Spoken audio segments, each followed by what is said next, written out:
And Hannah, you'll record with your magic, won't you? So, good afternoon, everyone, and welcome to this really exciting session that we're going to be running, all about the lived experience of returner talent. We've got some really great people with us today who are going to share some really powerful insights.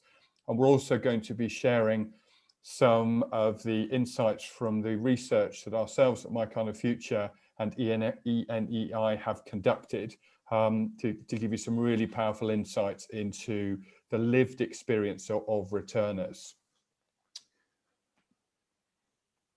So what we're going to do is do some very quick introductions so you know who all our speakers are today, and then I'll run through the agenda and we'll get kicked off. So my name is Simon. I'm the strategic lead for talent here at MyKindaFuture. What does that long-winded job title mean? Is I support lots of our clients shape their strategy when it comes to talent, and with a particular focus for us at MyKindaFuture around underrepresented talent. So all that amazing talent that is out there that is just not tapped into in anything like the way it can be. So that's what my role here is at MyKindaFuture. And Sigrid, would you like to go next? Okay, yeah, I'm Sigrid Fisher. I'm a relationship manager at ENEI, which is the Employers Network for Equality and Inclusion. And we support employers to make workplaces better for employees, covering all aspects of diversity and inclusion. Thank you. Emma? Hi, so I'm Emma Waltham and I'm a returner myself. So I had a 4-year career break after working as a recruitment director and then finding it hard to go back with little children. And now I work with organisations to help them improve the experience of their maternity returners. So I do training and consultancy and maternity coaching. Wonderful, thank you. And Julie? Yeah, hi everyone, I'm Julie McGowan from Balfour Beatty, and my role with Balfour Beatty is resourcing manager. I've co-managed the returners programme for the last 3 years. I also look after hiring manager capability and inclusive hiring as part of my role, and it's really great to be with everyone this afternoon. Wonderful, thank you. So that's who we've got with us today. Before I go through the agendas, just some housekeeping. I don't need to, I'm sure, talk to any of you about Zoom or team chats after the 9 months that we've all had as an organisation, as organisations and people. But if you've got any questions, and we really hope you do, please do pose them into the chat as we go along. And if it's for someone specific, based on either what Sigrid has shared, or Emma, or Julie, please do call out if it's specifically, you know, Julie, you'd like to respond, or Emma or Sigrid, you'd like to respond, or if you're happy for any of them, just pose your question. And Hannah, my colleague from MyKindaFuture, who's done all the amazing work behind the scenes to make today happen, will handle those questions that you pose at the end of our session. So, in terms of the what we're going to cover, so we've done who are we? We're going to share some key findings from that research that I mentioned. We're going to have a Q&A with our experts. So we've got 2 key questions that we're going to be posing to them, and they're going to be sharing their thoughts and reflections around that. Then, as I mentioned, we'll have some questions from you that we will pick up, and then the webinar will come to a close.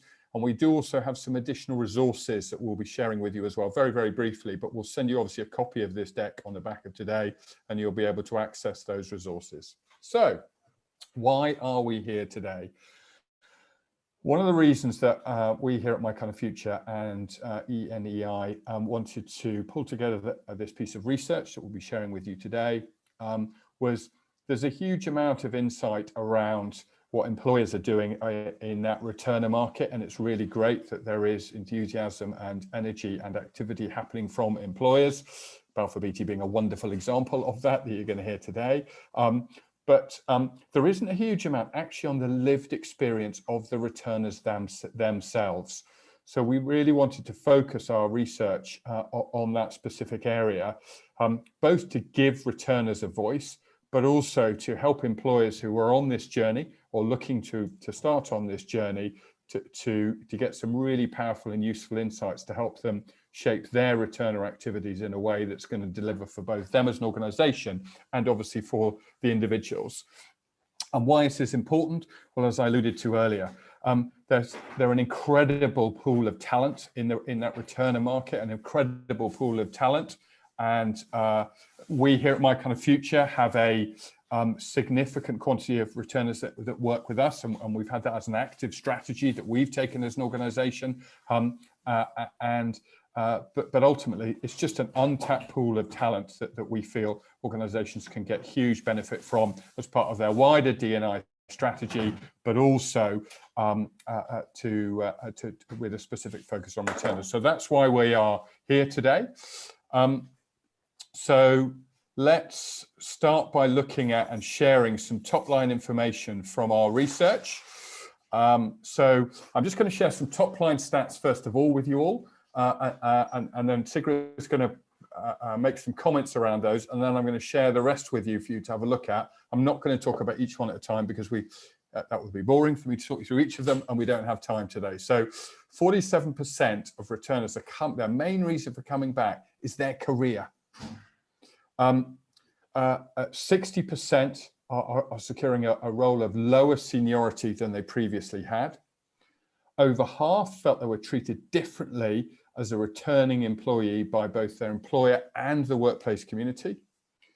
And their main areas of concern were their technical skills and ability to work in a modern workplace and reintegrating back into a workplace community. So Sigrid, do you want to just make some comments based on those 4 initial pieces of insight? Sure, thank you, Simon. Yes, I think picking up on some inclusion issues there.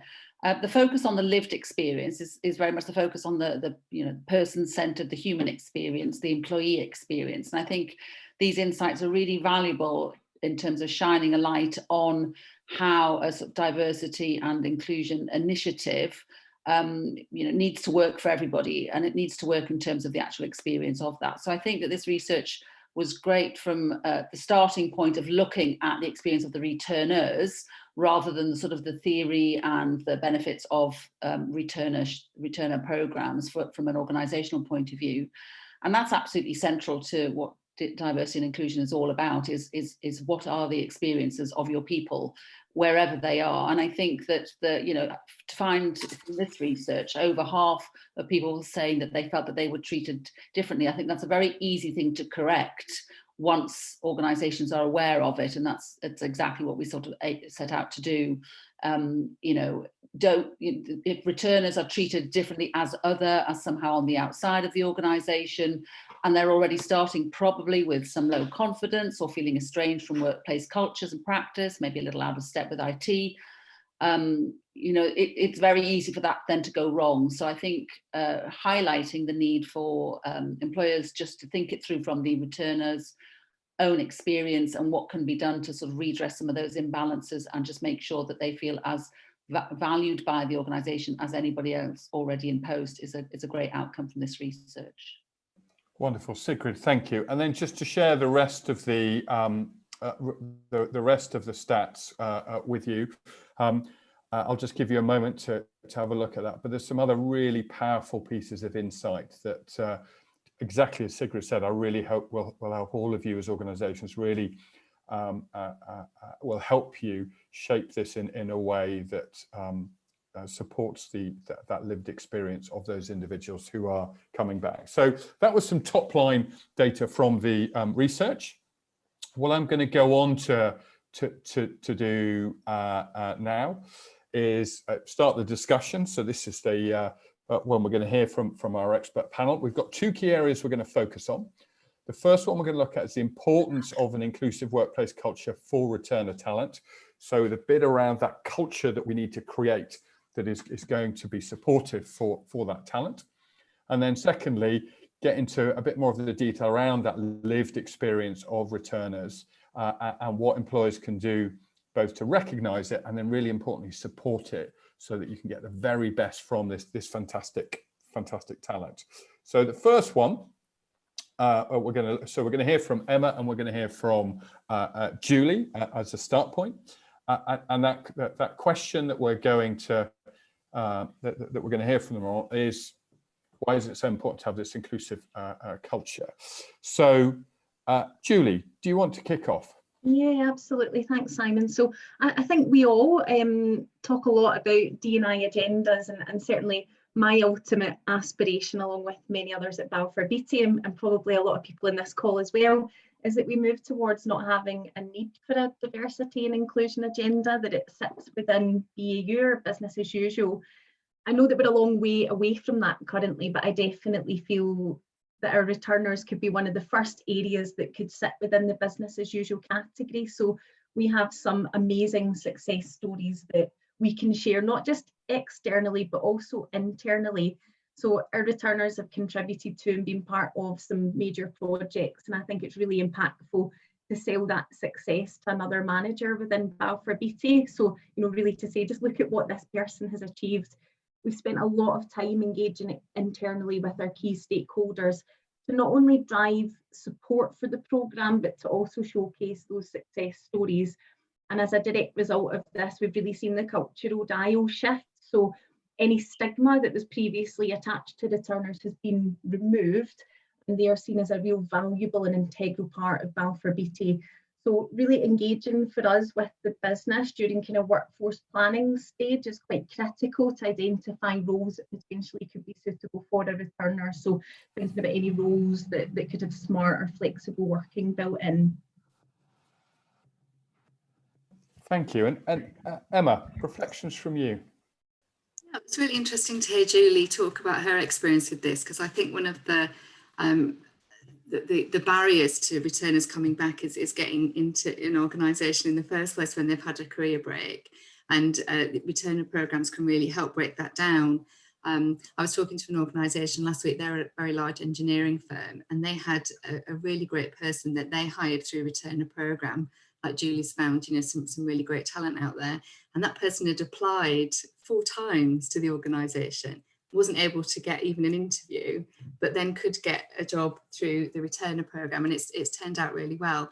So I think, even before people are coming back into work, there's something there about sort of recruitment processes that are sifting out people that are returners. So, because they've got an employment gap, because their skills are up to date, that's the perception. Whereas when you take that away, you can attract these people in. So I think, that's a really good learning for organisations to think about what they're doing at the moment and what might be getting in the way of returners. And I was also interested to hear Julie say about, the managers and hiring managers and their perceptions, and how getting returners in has sort of shifted the dial on that, so that they're more welcoming and can see the benefit of having returners. I think that's a really great step forward. Thank you. And I know, Julie and Emma, when we were chatting ahead of today, we were talking about the role of support, returners to support that workforce planning. And I just wondered if you wanted to talk a little bit more about that and how it can support workforce planning. Yes, I mean, we go through what's called a gated business life cycle. So that's each part of the kind of design, pre-construction, work winning. So as part of that, our teams have to produce essentially the organogram for what that project team is going to look like. So that's a really early opportunity for us to be engaging with the business to say, well, could we target one or maybe more than one of these roles to be suitable for a returner? So it's really, really critical that we're engaging with the business as early as kind of pre-construction and design, and not asking the question much further down the line, because it's more difficult to get that engagement with the business. If we're doing it early on, they're engaged right from the off, which I think has been really, really important for us. Brilliant. Thank you. And the other piece that we talked about, which won't be a huge surprise to those on the call today, was the impact that returners can have on the pay gap. So again, I wondered if both of you wanted just to talk a little bit about that. Yeah, well, if I chip on that. So I think, as Julie was saying at the beginning, these sorts of initiatives to get returners back in, they can help with inclusion more generally. One of those things is to the effect on having more women come in and have them at more senior roles. So, there's a really great talent pool out there, really experienced. I think PricewaterhouseCoopers did some research on this, and there's something like 400,000 women that are on career breaks that want to go back to work and have managerial and professional experience. So getting those into organisation at a more senior level can really help with the gender pay gap. And I think, you know, these kinds of initiatives that make organisations more inclusive, they break down barriers for other groups as well. So, you know, I'd be interested to hear what Julie thinks about that, because I think in, you know, getting women returners or parental returners back in, you can encourage other groups back in that perhaps you wouldn't be attracting generally. Yeah, and Emma, probably a question for you, if it's okay. You know, some really interesting stats that were shared earlier on, but one that really stood out and caught my eye was the 60% secured a lower seniority role than they had held previously. What do you think we as Balfour BT can do as a responsible and inclusive employer to narrow that gap, to help narrow that gap? Yeah, that's a really great question, because a lot of people, when they take a career break, they might actually still be in work, but they occupationally downgrade in order to be able to work around other responsibilities. And also, if they've had a career break, so if they've been away from the workplace, as Sigrid said in the introduction, often their confidence can really dip. So when they're going into getting a job, a career role, you know, they're not really feeling in a great position to negotiate strongly about their salary, and they might be in work with a lower salary than really what's appropriate for the job that you're recruiting them into. So my advice with organisations is, in your recruitment process, you know, take out that bit where you ask what are their salary expectations or what is their current salary, and instead do some internal work to benchmark what the appropriate salary would be, and then to have a range that's clearly mapped, you know, to their level of expertise and skills. Brilliant, thank you. And I think it's a really interesting point, and I'm involved in another initiative at the moment, which is about progression and retention of underrepresented talent at a senior level. And one of the really powerful pieces that came from this, the research that was undertaken by the Bridge Group, it's about process, not people. And that seems to come through from both, Julie, what you've been saying, and about what Emma, you've been saying, is that it's about amending our processes, whether it's not asking about pay expectations, whether it's about not zeroing in on gaps in career or whatever it happens to be. But there are some fairly simple process things that we can do that suddenly, for the individual that you were talking about, who applied 4 times for an organization and only actually got in on a returner program, absolutely screams the point about, you know, some simple changes to process could make a really big difference. Yeah, and on that, Simon, it's really important to say we haven't always gotten it right. It's been for us about learning, about improving, and certainly now with the current kind of climate just evolving as well. You know, initially, you know, the interview environments for prospective candidates weren't great. They were awful, in fact, if that's okay to say that on this call. We went ahead with kind of standard competency interview packs, just a terrible idea from the off, making people feel really uncomfortable, particularly, you know, if you haven't been for an interview for a number of years. Nobody wants to undertake a grueling competency interview in a horrible interview setting. So we have learned a lot. We've adapted our processes, and we've taken great care, you know, to brief our managers in advance of interviews. And we've also created a more informal interview pack for our managers to follow as well. So like you say, just the little things, but we're always learning too. No, that's a really good point. Thank you for being honest about that, Julie, and the experience that you have had. And I think we see that a lot with within the D&I space, about a lot of organizations are shifting from competency-based recruitment to strengths-based, and things like strengths-based provide a much more level playing field for candidates. That might be something that's picked up in the questions later. So thank you both. That was really a great insight. Conscious of time, so I'm going to move on to the to our next question. So let me do that now. I'm really focusing on the lived experience of returners, and linking to that, then, you know, what's our responsibility in recognizing this and empowering returners' career trajectory. So this whole piece about progression as well, I think, is so important. So in terms of that lived experience, Emma, do you want to kick off with some thoughts around that, please? Yeah, Well, we've touched already, haven't we, on about sort of attracting returners in and the sort of barriers that might be in place there in terms of sort of confidence and processes. Something else obviously to be aware of is about flexible working. So, you know, returners have often had a career break because they've got something else on their plate that they're juggling. So, you know, it's really important for them to be able to work around those other commitments.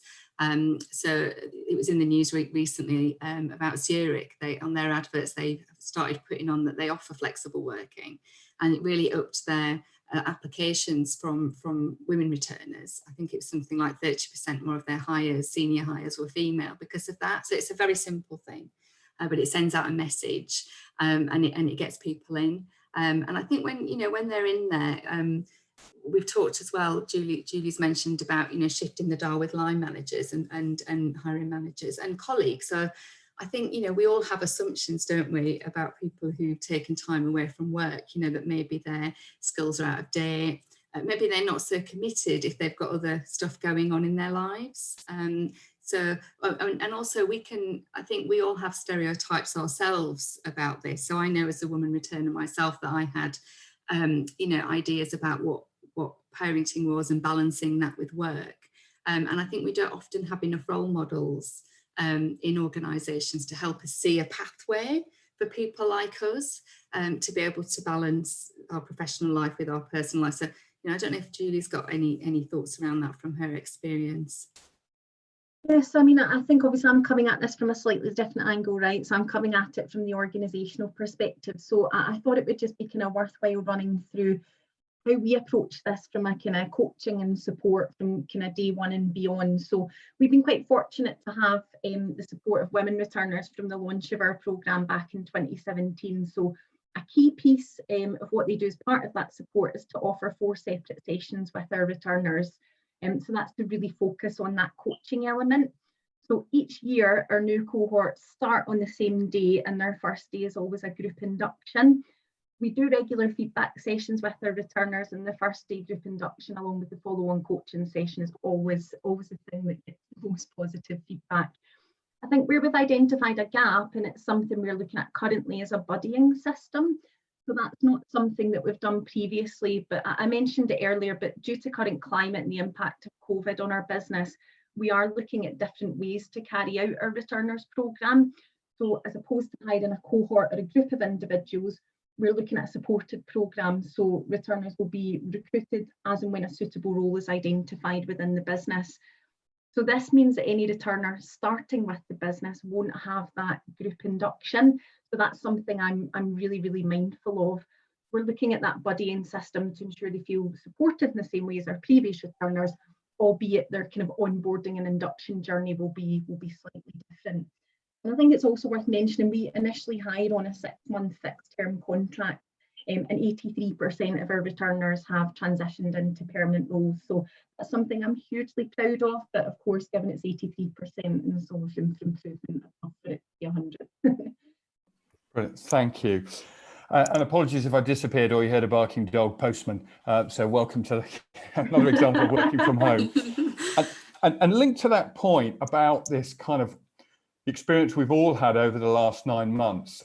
Again, I remember, Emma, when we were first chatting about this, about one of the challenges that the research showed up is that sense of disconnection that returners have coming back and not being able to fit in. And you made a really good point about how we've all actually experienced a bit of that due to COVID. And I wondered if you wanted to just talk a little bit about that, about our ability to draw on the experience we've all had over the last 9 months to try and help us better understand the lived experience of returners.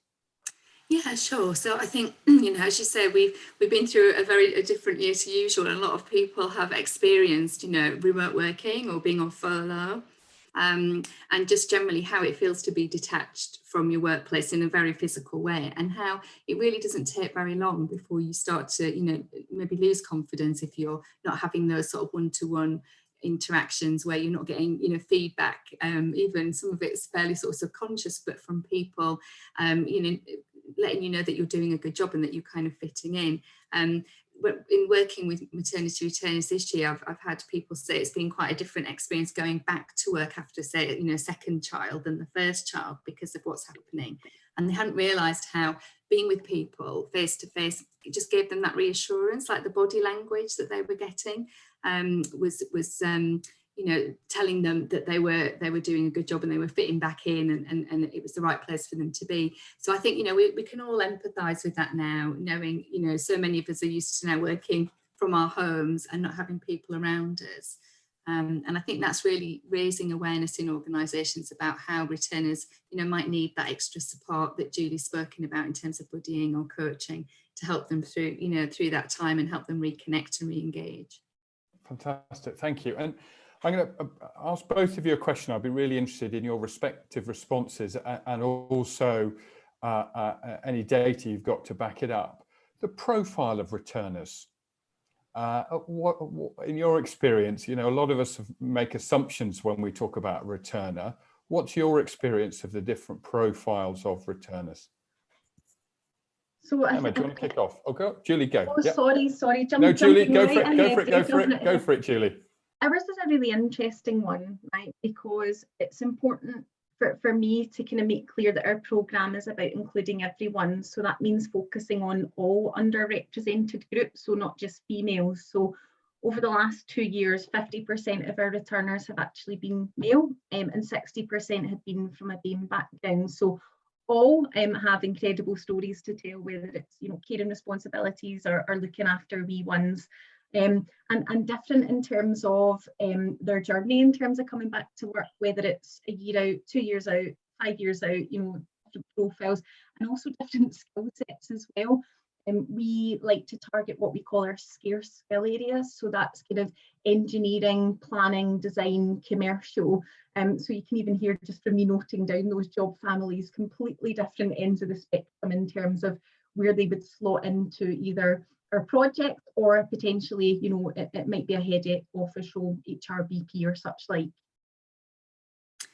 Yeah, I think that's a really great point. I think, you know, to be inclusive and look at it inclusively, obviously I focus on maternity returners, but in working with organisations, they're often looking to attract, you know, like Julie says, to fill skills gaps. And it could be that, you know, women, they just aren't that women with those skills in the first place. You know, you've got to be realistic about if you're trying to recruit, you know, I don't know, nuclear physicist or something, there aren't going to be that many women out there in the first place with those qualifications. Some organisations look at people who've left the armed forces, for example, you know, and try and get them into their organisation. And obviously there's people who might have been off, you know, because they've been ill or they've been made redundant. So yeah, it's a whole range of people. I think depending on the sector and the job function, obviously that can skew it as well. So often organisations do set up returner programmes because they're trying to address gender imbalances, but they often find, you know, it's harder than they think to get those women in because they're either not there or they've dipped out and they're not actually applying for jobs. They've kind of given up often. That experience I talked about, that person who tried to apply 4 times and not got anywhere, you know, eventually they give up. So to get them through ordinary recruitment channels can be more challenging.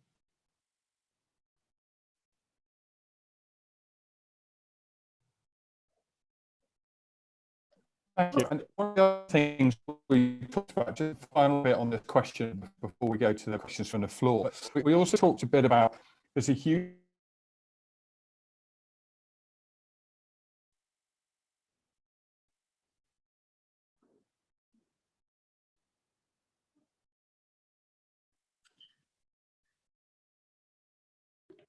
Has Simon frozen or is it just me? I thought it was my laptop, but clearly not. No, I think Simon's frozen. Yeah, Simon's frozen for me too. We'll give him just a second. Curse of 2020. I know. It was going too well. It was going too well. Half an hour. Maybe if Hannah and Simon can't help, we should look at some of the questions that have come in.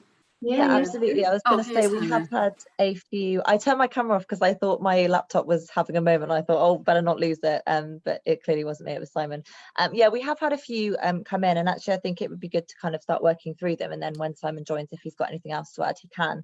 So I know we've covered just off the profile of returners, but I think a few people were asking for around a bit of clarity around what actually makes a returner. So are we talking about people who have just been outside of work, or is that just people who have come back from a maternity leave? So just kind of a bit more clarity around what makes a returner.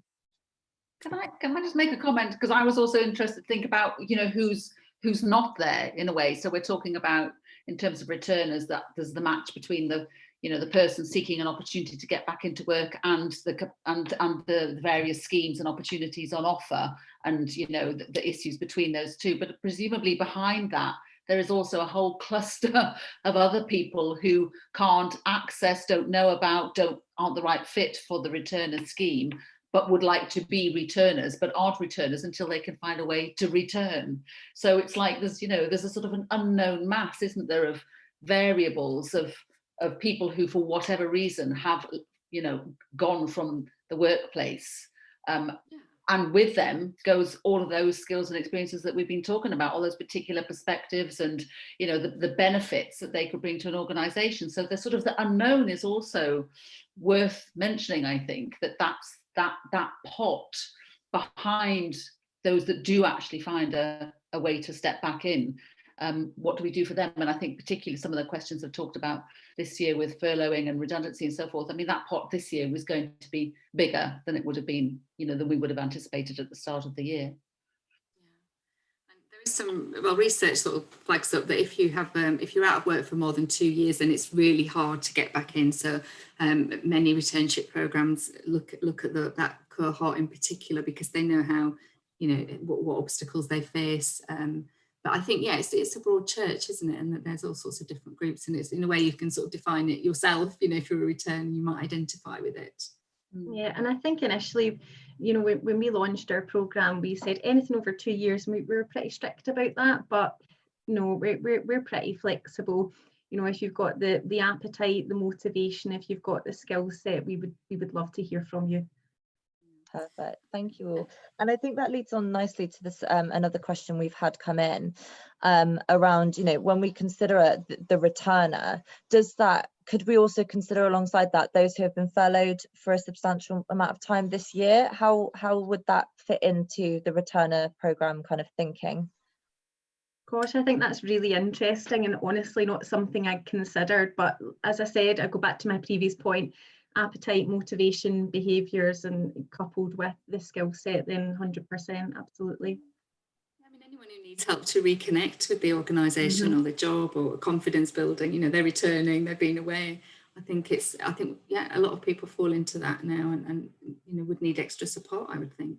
Yeah, and everyone's story is different as well. That's the other thing, isn't it? You know, there's no one story the same, and I think, like we say, we're in a ever-changing world at the moment. So exactly, I so think much has shifted. One of the things from that is that I think employers this year have learned a lot about you know, the needs of staff on furlough, the needs to, you know, what that experience is like to be disconnected, you know, probably possibly against your will, you know, and then what is needed to overcome that. And I think this year there's been a lot of insight in terms of, I mean, not just about well-being and mental health, but actually the emotional experience of those disconnections. And I think that insight would be very valuable for returner programs.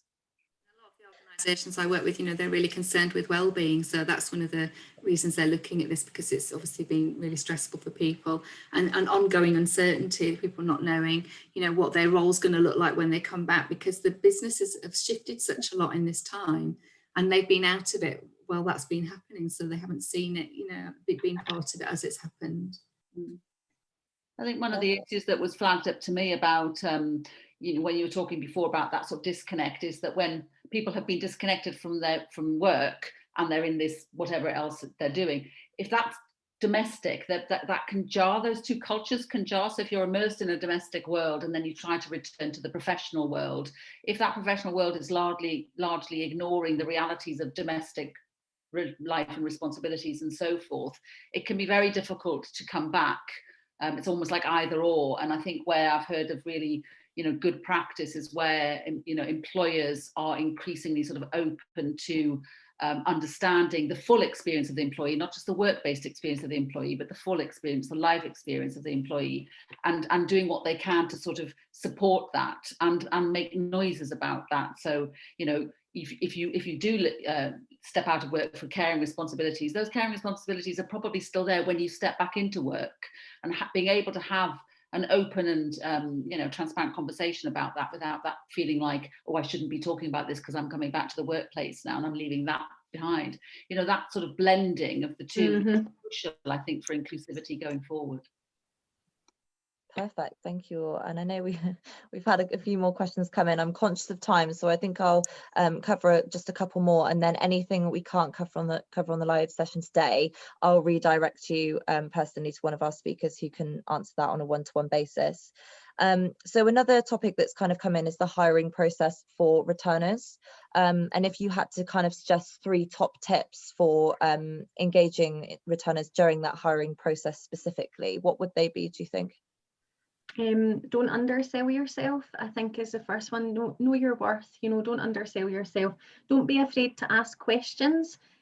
So not only do we spend a lot of time, you know, up front with, you know, our hiring managers and line managers, we also spend a lot of time with our internal recruiters as well. So they're as much there for you as they are for our business. So don't be afraid to ask them questions or ask for a wee bit more detail, any adjustments or such like that you need to be made in advance of the interview. So that would be my top tip.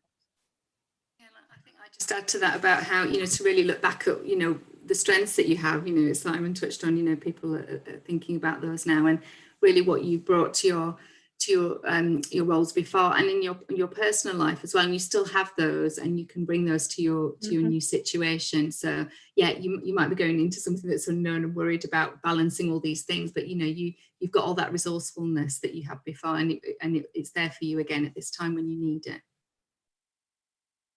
Perfect. And I think we'll finish on one more question around the kind of business perspective. So do you have any kind of tips for engaging the business and getting buy-in from senior stakeholders around kind of committing, allocating roles to returners and returner programs? Get an exec sponsor. Get the most senior person that you can think of to get behind this, to support it. Engage with your HR directors, you know, dependent how complex, and I work in an incredibly complex business. It's important that everybody is informed and understands the benefit of the programme. Get everybody promoting and championing that on your behalf. You can't do it all by yourself, so you need allies and you need supporters. So really early engagement with senior business leaders along with a kind of executive sponsor is definitely the way forward. Great. Okay, I'm back, everybody. Apologies. Yeah, I'm now sitting almost on top of my router in my house to get the connection that I needed. So apologies, but you all proved how agile we've become over the last 9 months by pressing on. So thank you. So just as we move towards wrapping up, what I thought would be really nice to do is get some final thoughts from our speakers on reflecting on everything that we've talked about today. What would be each of your respective final thoughts? So Emma, from your perspective, final thoughts. That's all right. Yeah, I was really struck by, you know, the research findings about how many people had gone back to work at a sort of lower level or a lower pay grade, and I think I just wanted to flag up, you know, that that this is a great untapped talent pool of people who are really experienced, and you know, if organisations can welcome them back in and reintegrate them, you know, they're going to really benefit from that. Fantastic, thanks, Emma. I think that's a great point about what an amazing pool of talent it is. I think is really great. Julie. I think for me, I mean, not to be too cheesy, but honestly, I've been absolutely honoured to be involved in our returners programme. It's been life-changing for some of our returners, brought a tear to my eye on more than one occasion, let me tell you, when I've called somebody to say that the job is theirs, and it's been equally beneficial to our business as well. So I love seeing them develop, I love seeing that progression, and it's just a hugely rewarding programme for everyone involved. Also loved hearing everyone's views today, particularly Emma's. There's a lot of stuff that I'll be taking back to Balfour Beatty to weave into future strategy. Brilliant, thank you, Julie, that's great. And as our co-researchers at the NEI. So Sigrid, your final thoughts. Yeah, I think it's very much just people are at the centre, and the more that organisations can understand how people feel, you know, in these situations and what they need to be able to be successfully brought back into the workplaces, the more that programmes can reflect that and engage with that before and you know, before the point of arrival, and then from arrival onwards, the more successful it's going to be for everybody. It'd be a shame to go through all of this and then it doesn't work out because it doesn't, you know, it's not been a good experience for somebody. So I think that's really solvable just by focusing on people at the centre, as with all things inclusive. Yeah, brilliant, Sigrid. And I think that fits really nicely. And that's exactly why we did this research between us at MyKindaFuture enei. And you've got that data now and that evidence to help you then shape so by using that evidence, you'll put the lived experience of the returners at the heart of it. And then, as we've talked about a number of times, and one of the themes that's come through is this process, not people. So it's about changing. You put some processes in place to enable this great talent to come to the fore, whether it's what you look for and ask for it through the interview process, you know, how you support the line managers of these individuals through the recruitment process and when they land, the use of role models. And I know, you know, Julie, you've talked about a buddying system, and it's certainly something we at MyKindaFuture have seen more and more companies use, is digital buddies and digital mentors to enable people to connect with people like them who've had a similar experience. So there's definitely things, fairly simple things that we can put in place as organizations to bring about this to bring about this change. And as I promised, there are some resources. I'm not going to take you through them in detail, but as said, you know, we've got some really good experience of this peer-to-peer buddying and mentoring system, and using technology to successfully leverage it. ENEI do some amazing work and have got loads and loads of research and best practice and insights that they can provide. So, you know, really encourage you to get involved. Emma's got some really great insights that you can get more from, and written some really great stuff around it. So please do tap into that. And as you'll have heard from Julie, Balfour Beatty are doing amazing stuff. So again, as case studies to help you say, you know, to build that business case internally for this, you know, drawing on other organizations who've had some real success with this across a really broad range of roles, and seeing those individuals progress. I think there's loads of great resources that we wanted to give you today to help you wherever you are on your journey around returners to and whatever you define as returners within your organization or focus on within your organization. We hope today has given you some ideas and some inspiration to bring about this change. So a very big thank you to all our speakers, so to Emma and to Julie for sharing so openly and honestly about your experiences, Sigrid for sharing, but also the work that you've and that ourselves at MyKindaFuture and you've put into creating this research. I think some really, really powerful data, and we all know how important data is in the world to help us drive change. So a big thank you to everyone. Thank you for everyone who's taken part. As I said, we will share these slides on the back of today, but thank you all very much indeed for your time, and enjoy the rest of the week. Thank you. Thanks everyone. Bye-bye. Thank you. Bye-bye.